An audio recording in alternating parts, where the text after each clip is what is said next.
নমস্কার বন্ধুরা, কেমন আছো তোমরা? আশা করি সবাই তোমরা ভালো আছো। আমিও তোমাদের প্রিয়াতি বেশ ভালো আছি। আজকে সকাল সকাল উঠে চাটা খাওয়া হয়নি, তাই আজকে একটু বেলা হয়ে গেছে, কারণ আজকে মঞ্জু চা খায়নি।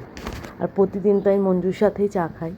তো মঞ্জু আজকে শরীরটা ভালো লাগেনি বলে চা খায়নি, তাই কাজ করেও আজকে তাড়াতাড়ি করে বাড়ি চলে গেছে।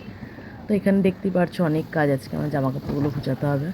কাঁচা হয়েছে মেশিনে কালকেই, তো এখনও গুছাইনি, তুলেই জাস্ট রাখলাম চেয়ারে। তো এদিকে আমি ওয়েদারটা দেখছি। আর এখানে জানো তো আমার একটা পোষা কাক হয়েছে, সাংঘাতিক পোষ মেনেছে আমার।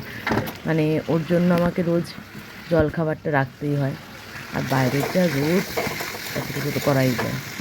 যাই হোক, তো ওইদিকে আমি আজকে তাড়াতাড়ি একটু রান্নাও বসিয়ে দিয়েছি, কারণ হচ্ছে আমি একটু বেরাবো, বাবাইয়ের গাড়িটা ঠিক করতে হবে।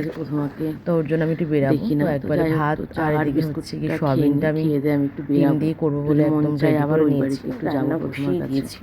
আসলে প্রথম আনা এদিকে দেখছি যে যেই জানলাটা খুললাম অমনি ভালো লাগে না, এত হাওয়া দিচ্ছে না গ্যাসটাই, তো একদমই ভালো লাগে না। যেটা হয় রান্না আমি বসিয়ে দিয়েছি, তো রান্নাটা প্রথমবার এই জিনিসগুলো অনেক কাজ আছে যখন প্রথমবার না থাকে।